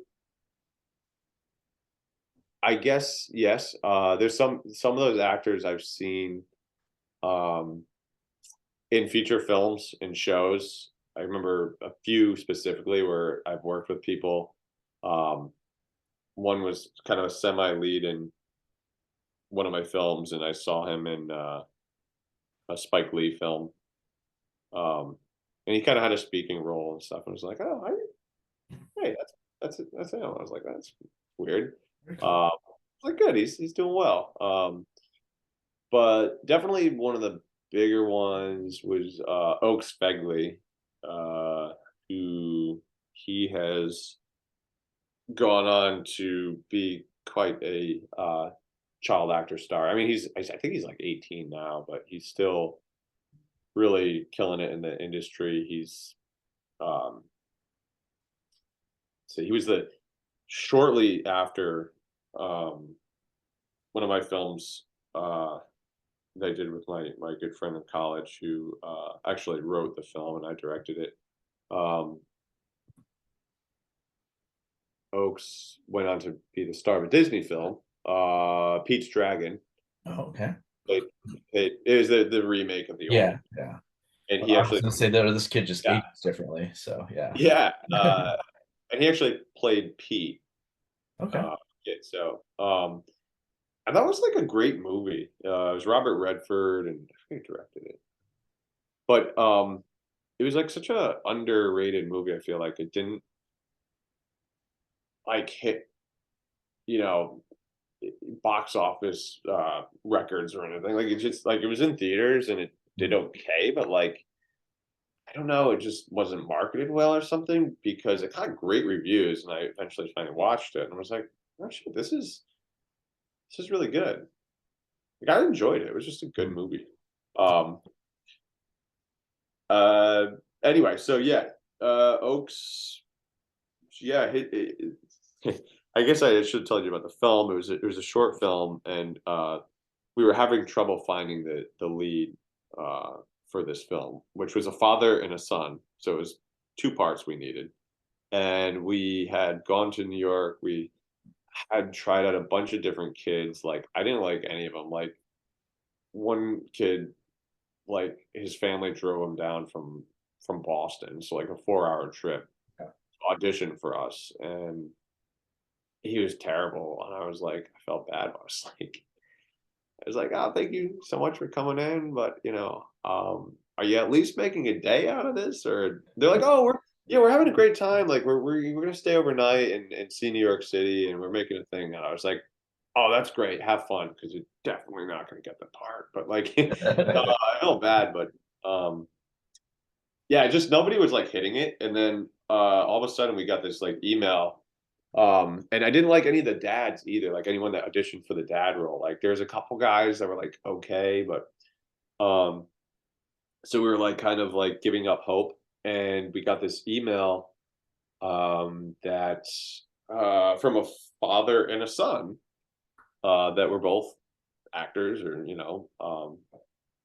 and they were from like Pennsylvania, and they were like, "Hey, we couldn't make it to your audition, but we still would like to audition for you. Can we do like a Skype audition?" And we were like, "Sure, absolutely. We're desperate." And so, we set up the Skype or whatever, and I'm like, "All right, take it away." My friend's sitting there who, um, wrote the film, and it was like his brainchild, and uh, they're like just blew us away. We're like, "Whoa!" Like we were just quiet because I looked at him, like we were like watching the movie play out. They had memorized everything. They weren't just cold reading or anything. Like, but we're like, okay, so we're filming in a month, and you guys are coming to like we're like, yeah, this is them. And so it was yeah, it was the Fegleys. Um they played father son role. They were actually a father and a son, and we absolutely loved them. They were just Mike was the dad. Is a great guy, and still in contact with him, and he still will shoot Joe or me a message and just be like, "Hey, Oaks and I rewatched, Children of the Moon, and we just love that film, and which is really nice. And I think it was nice for them because it was the film they were in together Yeah. early on, and then Oaks really kind of went to, you know, he's in Hollywood now, like he's making it, and actually his brother Winslow Fegley is also like crushing it. He was big on Disney Channel. Then uh, I never worked with him, or I don't think I ever even met him. But that was funny because my parents will see him on TV or in the theaters or something, and be like, "He stayed at our house." That's Um, that was funny. I was like, "Yeah, he actually." Well, that doesn't sound right, but it's like there's one scene where he was in a bed, and he had his dad had to go wake him up, so we put him in my bed, my old bedroom, at my parents' house, and he was like, it was like 3 or 4 in the morning because we shoot through the night sometimes, and we were like, so I was like, Oaks, when your dad comes in, if you fall asleep, that's okay. Like I get it, you're tired, you're being a trooper, but like if your dad comes in and wakes you up, just can you be in character because we're probably filming because that was part of the script. And he's like, yeah, and he was like really little. I don't even know, like 8 or 9. I don't know. He was this little kid, and like, and so his dad comes in, we're rolling, and like wakes him up, and he's like, Michael, the character's name, and he like stirred and he stayed in character, and his dad like carried him. And I was like, wow, that was great. Like what kid that age, like usually they wake up and they're like, huh? But he like fell asleep, somehow remembered to stay in character, and yeah, so it was cool. Like you kind of could tell he was going places. But anyway, yeah, that's awesome. um, yeah, there's been a lot of like brushes against big names, or like when you're in the industry, it's just kind of part of it.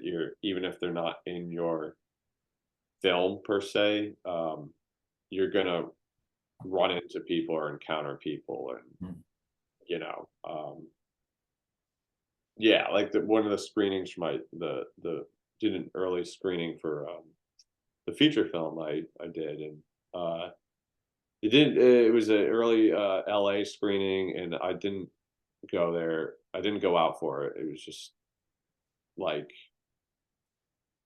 it wasn't a premiere or anything, so I was like, I don't need to be there. And it's like still working on the film, and like Elijah Wood was there, and I was like, Wow. he's like, yeah, Elijah Wood was in the film. And he was in the audience. I was like, what? And they're like, yeah, where were you? I was like, I thought it was just kind of like, the producer said it was like a little test audience kind of screening, but I guess I don't know. It was just, like I don't know. It's funny. It's just they're just there. What about Giancarlo Esposito? Oh yeah, John Carlo. I didn't work with him on a specific project, but we had a mutual friend, was producer, nice guy. He's recently passed, or not recently, but since passed away. Um, but we worked together at a film festival, and I was, I was like, this was like right after college, and or soon after college, and I was like, John Carlo is looking to hire an assistant, possibly, and so I remember I had breakfast with him one day, and we were just kind of chatting, and um, he's like, honestly, he's like, I'm looking to hire like a personal assistant. He's like, you're not gonna be a personal assistant. I can see that. Like, you have your own ambitions, and you're not just. He's like, I just need somebody to like, personal assistant. You Yeah. like you're gonna go. You're making movies and stuff like, um. But he had some like really good, uh, advice at the time for me, and he was a cool person to connect with, and we kind of stayed in touch. But not. I haven't talked to him in a couple years now. But yeah, it was cool. It's always cool to see like a celebrity actor, right, Mhm. in real life, as we'd say, because it's like a landmark once you you picture, oh, the Eiffel Tower, how big is it, like, and then you go there and you're like, oh, this is the Eiffel Tower, and it's Yeah. cool, but it's dirty and it's crowded and it might disappoint, but like, or it might impress you, and I feel like it's the same with celebrities, and probably drummers too, right? Or Mhm. musicians that you've Yeah. seen, like I don't know. I've been lucky. Everyone I've met's been really cool. So yeah. Yeah. I feel like it could be wrong, but I feel like people in the specifically like the metal or rock Hmm. industry or genre, I feel like they're generally nice Yeah, people. they are. Yeah, for Mhm. sure. Yeah, I agree with that. I concur for sure. Yeah, definitely. Are you Yeah. still working on stuff? Yeah, so film stuff or like Yeah, yeah, just yeah, yeah, yeah. yeah, I am. Like, okay, I always have ideas, right? But it's like up to me to carry them out. And sometimes I get sidetracked with life, and stuff moves slow, but I am kind of working on I took one of those like step back, step away kind of things. And I recently just invested in a lot of uh film esque equipment and cameras and all this gear, and um I'm I started recently a LLC just like a month ago, a production company. Um, we're just gonna start small and kind of like have fun with it again, and just kind of like get the creative juices flowing, and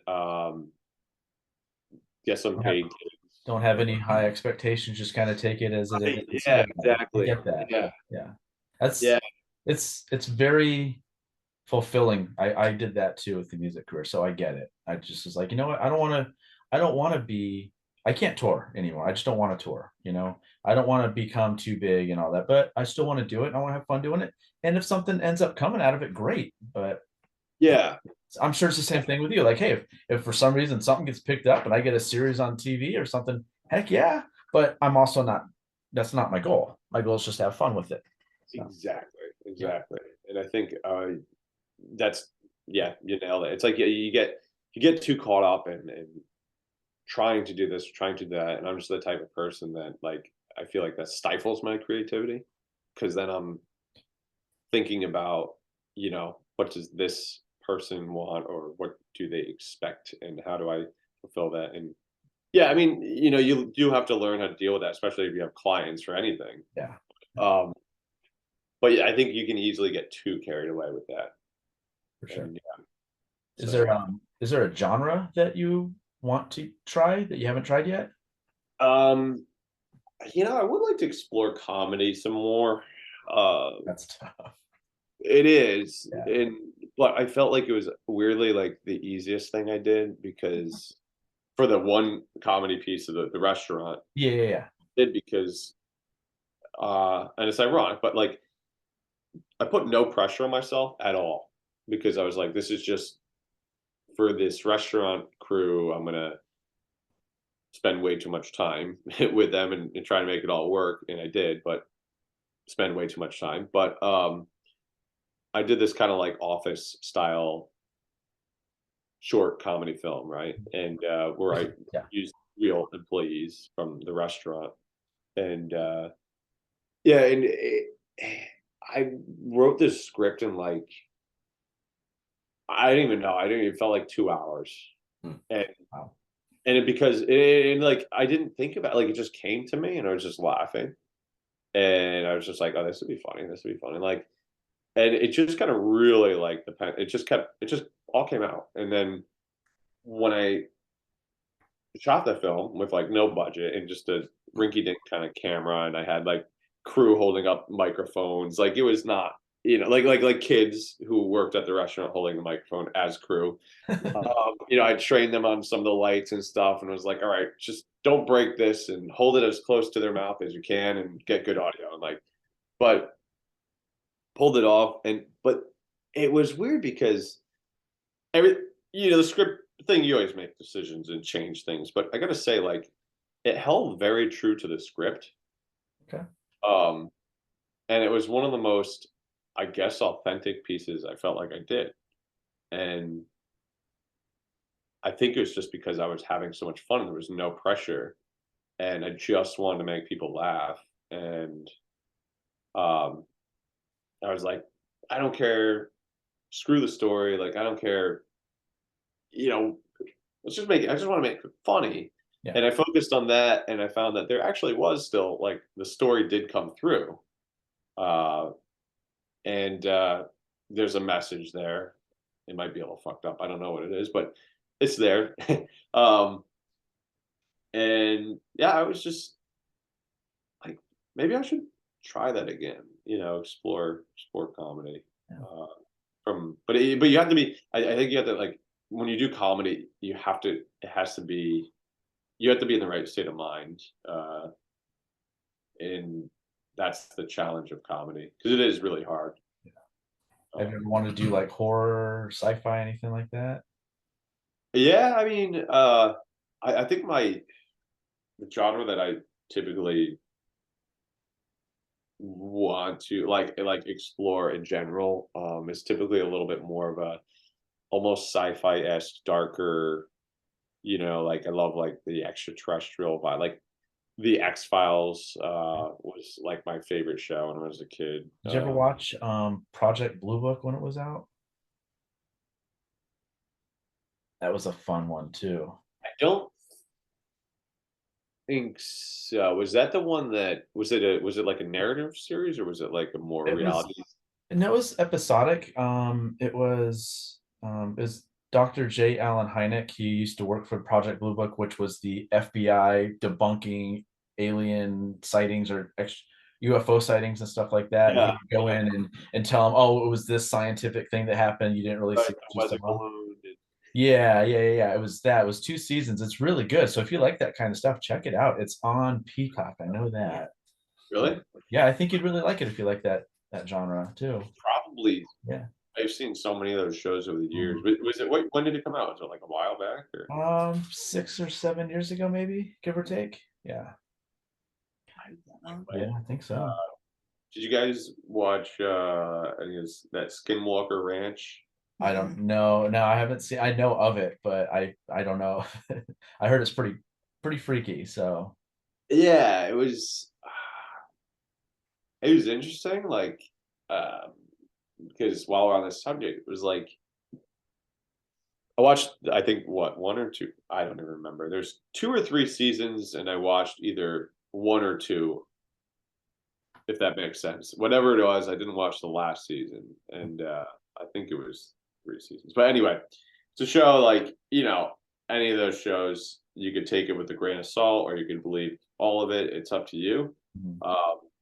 And as I'm watching it, totally for fun. I love again, I love like the obsession and the intrigue with like extraterrestrials and dimensions and blah blah blah. Like, Paranormal and but all that. yeah, and I was like, look, even if all okay, even if 99% of what they say in this show is fabricated or false, but 1% is true, then that 1% is still weird enough where it's Yeah. intriguing. Yeah, exactly. And you're like, it can't all be made up. I really sincerely think like a lot of that was authentic. So, For sure. like, Yeah. what does that mean? Yeah. So yeah, you should check it out. I would be really Yeah, curious. yeah. Just crazy stuff happens here when we watch stuff like that. So Yeah. we've had power go out and no one else's did, and stuff shut off that shouldn't shut off. Yeah, it's weird when we watch some of that stuff. It's kind of interesting. So Do you ever think maybe it's like Tom playing with the electrical box or something? no, no, I don't think so. He doesn't travel down here too often, so I mean, I did watch a couple episodes of that show. It's pretty interesting. hmm, So the one was that the show where there was is there a military base in that ranch? Or maybe I'm thinking of another show. like Area 51 kind of thing. I don't think there's a military. The No. aliens would apparently come and visit, or they'd be present. I think you're thinking something else. I think I'm thinking of a different show. Skinwalkers Supposed to be- are Native American shapeshifters. Okay. Yeah. Okay.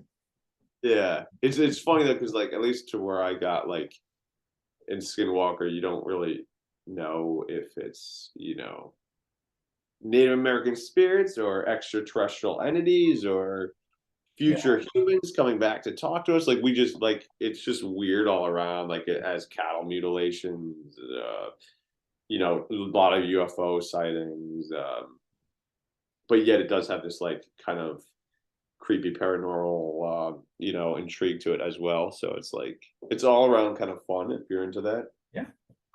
Check it out. See what craziness happens here. Yeah. Yeah, Yeah. put us on a camera up.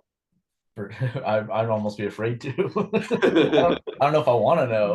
We did a paranormal tour at Goldfield about 3 weeks ago now. Mhm. And we captured audio and video, and we still have not listened to it or watched it back because we had such a weird experience in there where one of the guides had a spirit box with him, and at 2 different occasions it said my name. Wow. And yeah. So what is that? A spirit box? Yeah, and where it captures like electromagnetic activity, and then it can say words. That you would not hear with like the naked ear. And we were in a tour group, and at that time it said my name during the tour group. And then when we went back privately to go lock up the mines with the hosts, we were just playing around and had a weird experience where I was carrying some flashlights, and they got tugged, but they were linked on my wrist. And I just thought maybe they just kind of fell down my arm a little bit, but then it kept happening. And the guide, Matt, he put his hand near that, and he's like, it's freezing where your hand is. And then it said my name again. And then it's the tugging of the flashlight stopped, and all of a sudden it said flashlights, board. And everything just stopped. And then it tugged on my bandana, stuff like it was. Oh my god! Yeah, And it said, "I see you," and we're like, "Okay, maybe it's time to start heading out of the mine." And the closer we got, then it said possessed, and we're like, "Yeah, let's get out of here." And then it said sacrifice. We're like, "Definitely get out of here." Run. So Definitely just walk. you're afraid to watch it? Yeah. Something went by earlier when we started recording. I don't doubt it. Yeah. Seriously, I saw it on something that reached under the door and walked by. Are you serious? I'm serious. I swear to God. Okay. I swear to God. Right, Dan? Wait, I mean, you and I have talked about that stuff. What about the grave site near the restaurant? Sybil. oh, totally, yeah. Sybil, yeah, it's creepy. Tom's like no one knows about it honestly, but yeah, you want to tell them about it? You guys heard about this gravesite? No, I haven't. Well, so there's a grave site that's been there for many, many decades.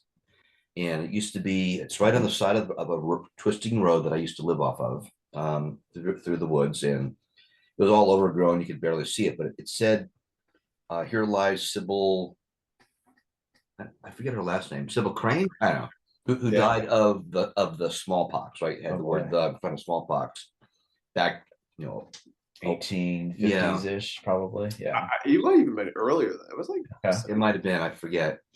So when I lived back there, one night I got dropped off and I walked home. It was like a mile or two through this twisty dark road, and I saw this white thing. Like an orb.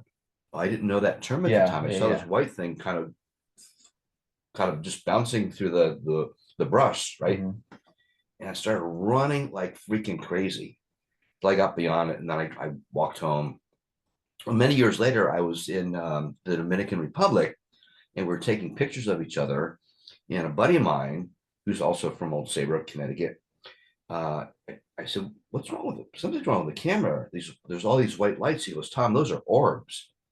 And I said, explain what they were. I said, "That's what I saw many years earlier at Sybil's grave." So anyways, fast forward to a few years ago. The grave now, it's manicured, taken care of. I think the grave site, or not really what do you call it? Would be the inscription on it. The headstone. Yeah, it's not really a headstone, but it's like a Just a sign. It's marker. very pretty. We got out. Were you with us, Dan, with Joanna or not? I don't think I was that time. No. No. So it was my wife, Joanna, obviously myself, and a couple other people. We were just kind of walking around. So Joanna just kind of spoke out loud. She said, "Sybil, if you're here, give me a sign." And so I know at some point after that, I said, "Oh my God, look at the name of the street. I never knew that. The street's called Gilbert Street. And we live off of Gilbert Road in Arizona." So Joanna clicked a picture of it. When she clicked a picture, the picture's beautiful, right? All the foliage and everything, but you can't read the sign. Huh. How Interesting. does that happen? That everything's perfectly in focus, but you Yeah. can't read the sign. When there's a close up of the Like something was like putting its hand over it to no, it's just blurry. Blurry. Almost Oh. like when you see, when they when you don't want Okay. they don't Yeah, want you yeah. to recognize someone's face, Okay. they'll blot it out, Huh. it'd be kind of like a Or blurring fuzzy. out license plate numbers. Yeah. Yeah. But it's definitely weird because it's like, and initially you like if you're telling someone about it, they think like, okay, lens flare, like a reflection on the sign from Yeah. the sun, but like it's not. It's a very strange, like almost artificial. It is like an artificial looking blur, Yeah. like just over the name of the street, and obviously it wasn't Joanna or like it's it was yeah it is weird, very strange. Yeah. I mean, everything else was in focus, and obviously it was in focus when she took the picture, and then to not be in focus, it was just kind of bizarre. Anyway, but everybody has stories. I mean, for the most part, everyone has stories. Yeah. There's a lot of stories revolving around Luigi's and the old Luigi's. Oh yeah. I mean, just strange stuff, right? That your family has experienced. Yeah. Footsteps coming up the stairs from the basement, and Yep. We could do this again and talk about that sometime. That would be fun. yeah. So, Yeah, you could do a whole Luigi's horror podcast. There's so many stories over oh my god. yeah. Be fun to get there and do it like we did. Yeah. You guys might have to come up and bring some equipment and Yeah. We've already done it once, so we consider ourselves experts now. It's there you go. a lot of fun actually. But you're not ready for Luigi's though. That's next tier. We accept the challenge. And you still work there at Luigi's? Yeah, so I'm there on the weekends mostly, and more or less just manage. I used to growing up I did busing, serving, bartending, even helped in the kitchen in different areas. But like recently, like it's I call it like it's almost like my therapy. on the weekends. It just, I don't know, it's this weird craving of like this just high stress seating and greeting people. And that's basically what I do there. And it's like a jigsaw puzzle. It's like a game. I swear it's like a video game, but with friends. And yeah, like I hate bartending and I hate serving. Like I haven't served table. Like it's just the stress is a different kind of stress there. Um, but it's weird, like doing the seating and kind of running the joint is like this addictive kind of stress. I don't know how to describe it. It's weird. I get it. Yeah, it's just fun. It's like a social outlet too. Yeah. So For sure. So I wanted to ask you, since we're kind of gravitating more off of the film thing and more toward family, I understand that you spent Thanksgiving in Texas. yes, You have you have 6 siblings, 1 sister, and the rest are brothers, correct? correct. Okay. And so all the brothers end up in Texas. Yeah. And I understand that Joe orchestrated some pretty interesting and funny. Surprise. Yeah, yeah, he did. Yeah. Are you able? Uh, You want to kind of fill us in on that? I know. yeah. So well, there's right 6 brothers. So Julia, our sister, she had to work, so she couldn't come out there, but she probably wouldn't have wanted to anyway, because we're like a lot to handle when it's just the brothers together. And so Tom and Leo live in Dallas. Joe lives in Austin, and Tom and Leo go to school rather in Dallas, to University of Dallas. So it was too expensive to fly them back for Thanksgiving to Connecticut. So my parents were like, "Well, why don't you just drive up to your brother Joe? Spend Thanksgiving there." And so that's what they did. And then Joe got Mike, who's the oldest of the family, to fly out from New York and surprise Tom and Leo. And what they did was Mike dressed up in as a Hasidic Jew, because he wanted something. They have the beard and the curls and everything. He wanted something to cover his face that was plausible, and he had a hat and he got an overcoat, um and it was a perfect opportunity to say, like, he didn't speak English. Like, he was an Uber driver. Sorry, that was the so and so Joe quote called the Uber. So Joe was in on it. And Mike pulled up full, looking like a Hasidic Jew and the overcoat, and he was playing Yiddish music, and and he just like totally, they suspected nothing. And then he just kind of slowly decided to like go crazy, like he was on drugs or something. And he was like driving all over the road. He was like stopping at green lights and going through red lights, breaking all the rules, and pretending like he was like dancing and then like convulsing. And the kids were like freaked out. Like Tom and Leo said, they were ready to jump out of the car, but like so eventually he pretended to pass out at the wheel, and he pulled out, like, just let the car come to a stop. It was late at night and they're at this park area at this point. So Mike was like, I felt like it was a safe spot to, feign this now and do that. So Tom like jumped out of the car, and then Mike like gets out and he starts convulsing on the ground now. He falls on the ground, and they both immediately called 911. Oh shit! Yeah, the cops showed up. And Mike's like, no, no, no. And Joe's like, no, no, no, it's Mike. And Mike's like, it's me. And he pulls off the beard and everything. Meanwhile, the cops pull up. And Mike's like, I'm their brother. It's just a prank. I'm sorry. I'm in the military, and they're like, all right, we got better things to worry, bigger fish to fry, whatever, guys. And so they left. And Tom and Leo were like, their adrenaline was like pumping. They were so in disbelief that it was their brother, like that it was Mike, because they were sold on this, like they bought into this, and they were like, they didn't know what was going on. So it took them a little bit to like actually process that it was Mike pranking Calm them. down. And He was like, it's me. Yeah, so that was funny. And then nothing really beat that one, but like Matt and I, Matt and I flew out there and surprised Mike, Tom, and Leo. So Joe was kind of the cohesive element for everything, like orchestrating and stuff.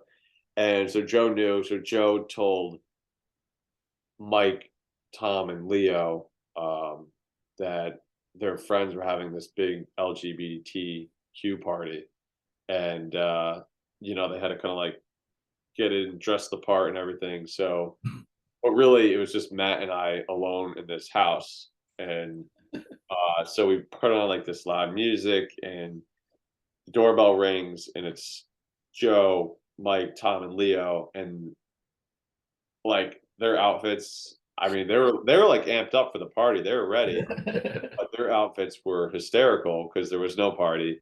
And meanwhile, Mike's wearing like biker shorts with a sailor hat and cut off sleeves, and Leo's got like cut off jeans, and Tom's wearing a crop top, and like they were like shocked, like they were like, no fucking way, let's go, it's you guys, but they're like, but there's no party.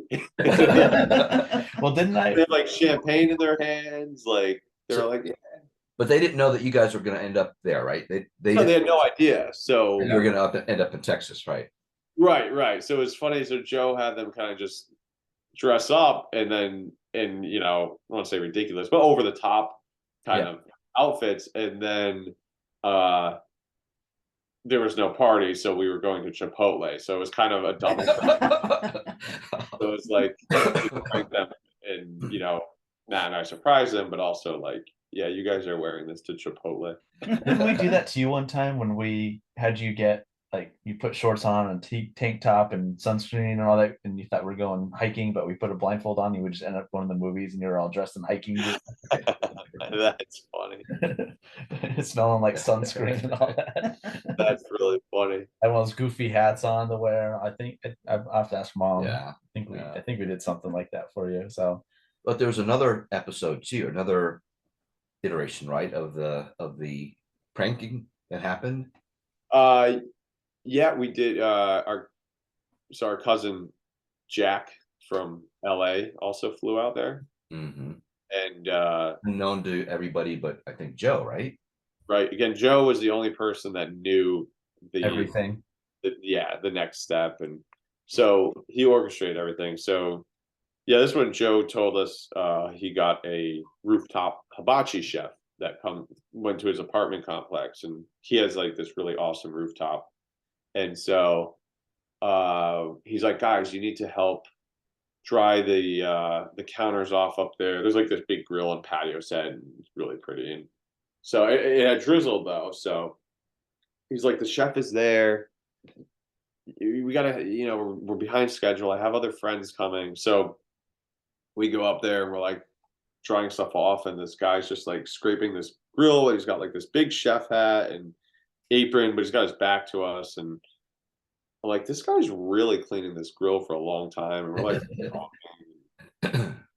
turns out like he turns around, and I'm like, do a double take, and we're like, what the fuck? That's our cousin. At this point, we didn't believe Joe. We're like, who else is coming that we don't know? Like it was just like every day was like a new person in some weird, situation. He actually did get a rooftop hibachi chef though. That's good.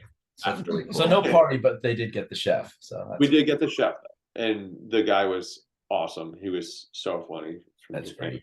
This was your Thanksgiving meal? No, this was like the day or year before Thanksgiving. And yeah, it was fun. I actually had never done hibachi before. And like he had, squirt gun with sake. Yeah. It was an experience. Yeah. He was really very funny. For sure. Well, Austin's certainly known for its rooftop environments, that's for sure. A lot of rooftop bars down, and fun city. Very fun city. It's a great city. All right, Dan, our last question for you. It's always the same question that we ask everyone, because the podcast is drumming up conversation, and Justin and Tom are both drummers. Who is your favorite drummer? Or drummers. You can Or name drummers. multiples, yeah. Honestly, that's a good question, and I gotta say, my two favorite drummers are Justin and Tom Wood. And I'm not being sarcastic because I think they're both. I've literally heard them both play, and I mean, Justin, you're phenomenal. I mean, and Tom doesn't give himself enough credit, but like I remember, I'll never forget the first time I was ever out in Arizona. We went and saw you play in Buffalo Wild Wings, and I know, right, with your band, um, and those were honestly, I'm not like the for Justin, that was like the only personal, like the best personal drum private experience that I've ever had, like somebody just playing in private. And and I know you guys. So therefore you're my favorite that I know that are drummers. I mean, I don't know any other drummers that I like as much as you guys. So you could be famous, but Thank you. Thank you. I think you guys are both very talented, and I know Tom doesn't really consider himself, oh, I don't know how to play, but you are. So yeah, you guys are. Thank you. Awesome. Thank you. Did you have anything for us before we? Well, thanks for having me on. I, hope that, I think we had some cool conversations. For sure. Definitely. Yeah, we'll definitely do this again sometime too, and have maybe talk just more movies and how they inspired us and things we liked about them, stuff like that. I'm kind of thinking, Yeah. get a little more detail on. But we just want to find out about you, what you do, and things you've done. And we'll definitely, post your videos if you're cool with it as well on our socials. And Yeah, you can post some of the links. Maybe I did send you some links last Yeah. night for some more direct things, but yeah, we can select when we can select stuff Yeah. to post. But yeah, no, this was really fun. I had a long night last night. We were stuck at the restaurant super late, so hopefully I feel like it was a little cloudy today, but You're good. No, you're fine. And, but yeah, this was great. You guys, yeah. Thank you. Awesome. And where can people find you at? You're on Instagram? Yeah, I mean, my private handle. I'm sorry, it's not private, but my personal, I don't have a company handle. I just have a personal page. But anyone can reach out to me. Even it's just DS DiBella. So, How do you spell DiBella? DIBELLA. Capital B, but that's okay. They capitalize it for the handle. But yeah, I do have a website for my company. It's in the process of being built. I won't send anyone there yet. But that's a whole separate entity. Yeah. So, And let us know when that's done, and we'll definitely promote it. yeah, on our side. yeah, for sure. But yeah, I do have an IMDb page that I think is, yeah, you could always. It's Daniel DiBella is the search. I think so. Yeah, I think it's Daniel DiBella. That's my official name usually, but not everything obviously is on IMDb, and the feature length feature film I did is not on there yet for some reason, because they're taking their time, like really taking their time with what they want to do with that, and yeah. So, but the trailer is out there somewhere. Okay, cool. I sent it to you. Awesome. Yeah. So, but yeah, this was great. Yeah, Thank you, yeah, guys. thank you. Yeah, it was a Yeah. blast. So yeah, thank you so much. Thanks for coming on. It's my pleasure. So.